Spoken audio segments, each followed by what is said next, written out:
Equilibrium constant का main features, 5 main features होती है। क्या क्या होता है हम बताते हैं। Suppose we are taking the example N2 + 3H2 gives 2NH3। ये फॉरवर्ड रिएक्शन का बात कर रहे हैं। आई मान लो कि हम लोग बिगिनिंग में कुछ इसका कॉन्सेंट्रेशन लिया था। अभी धीरे धीरे क्या होगा, नाइट्रोजन हाइड्रोजन का कॉन्सेंट्रेशन घटेगा और अमोनिया का कॉन्सेंट्रेशन बढ़ेगा। इसका कॉन्सेंट्रेशन घटेगा, इसका कॉन्सेंट्रेशन बढ़ेगा। तो मान लो कि कोई एक पर्टिकुलर कॉन्सेंट्रेशन में आके, जैसे एक्स मोलारिटी कॉन्सेंट्रेशन जब हुआ सपोज, तब देखा कि अमोनिया के कॉन्सेंट्रेशन और नहीं बढ़ रहे हैं और ना तो नाइट्रोजन हाइड्रोजन का घट रहे हैं। दैट मीन्स उस टाइम में अमोनिया का कॉन्सेंट्रेशन, नाइट्रोजन का कॉन्सेंट्रेशन, हाइड्रोजन का कॉन्सेंट्रेशन का एक फिक्स्ड वैल्यू आ गया।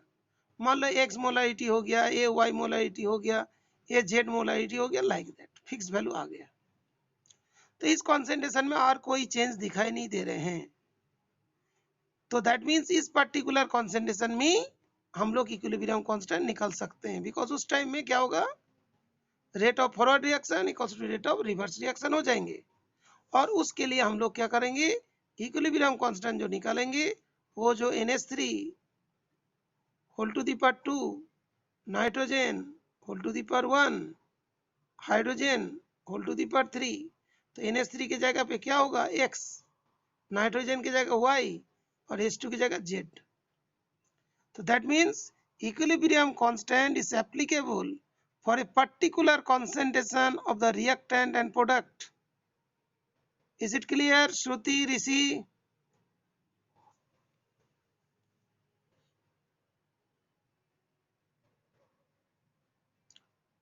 Nikhil, is it clear? Nikhil, is it clear?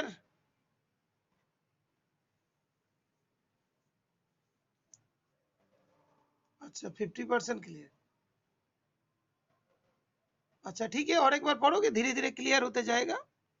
दूसरा देखो, मान लो कि x मोलारिटी है, इसका y मोलारिटी, इसका z मोलारिटी है। आई मान लो टेम्परेचर हम लोग बढ़ा दिया तो इसका कॉन्सेंट्रेशन में चेंज होते जाएगा। तो कॉन्सेंट्रेशन जो यहाँ पे फिक्स था एक पर्टिकुलर टेम्परेचर में, अभी दूसरा टेम्परेचर कर देंगे तो इसका कॉन्सेंट्रेशन में चेंज होने लगेगा।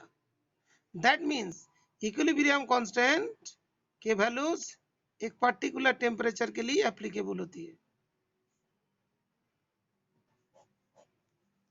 Is it clear? Because equilibrium में ये सब कॉन्सेंट्रेशन है। आई मान लो कि हम लोग टेम्परेचर चेंज करेंगे तो क्या होगा, इसका कॉन्सेंट्रेशन में चेंज हो जाएंगे। दैट मीन्स इस पर्टिकुलर कॉन्सेंट्रेशन के लिए एक पर्टिकुलर टेम्परेचर जरूरत है। Is it clear?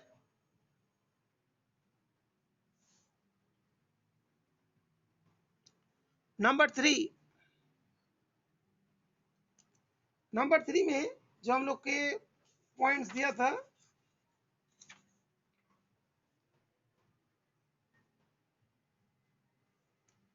Originally nitrogen hydrogen हमने 10 मिलीलीटर लिया था, 15 मिलीलीटर लिया था, कि 10 मोलारिटी लिया, 20 मोलारिटी लिया, उस इनिशियल कॉन्सेंट्रेशन के ऊपर डिपेंड नहीं करते हैं।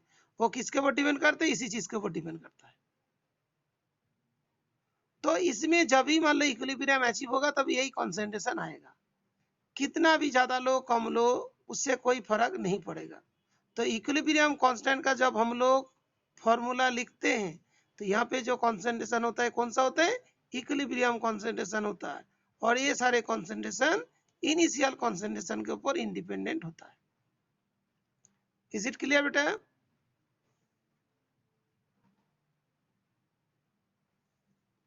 तो कैसी इज इंडिपेंडेंट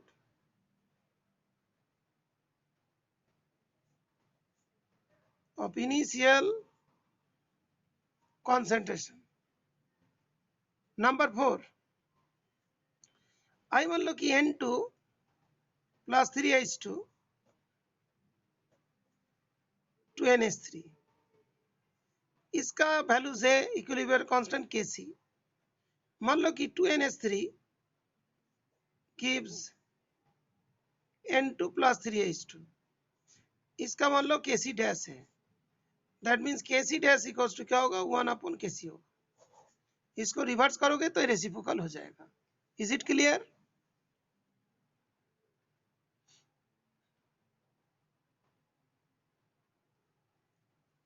फिफ्थ पॉइंट ये है, मान लो जो N2 plus 3H2 gives 2NH3, इसका कितना केसी है, हमने अभी इसको N से इंटू कर दिया।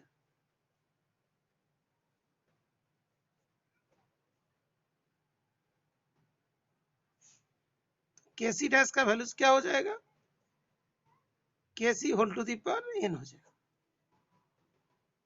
Rishiraj, is it clear?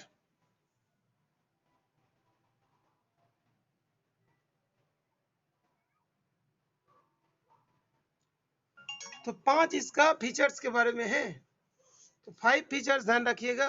Short tricks बता देता हूं। Constant concentration, constant temperature, not dependent in initial concentration, और रिवर्स करेंगे तो 1 रेसिप्रोकल हो जाएंगे, और N से इंटू करेंगे तो N के पावर में चला जाएगा।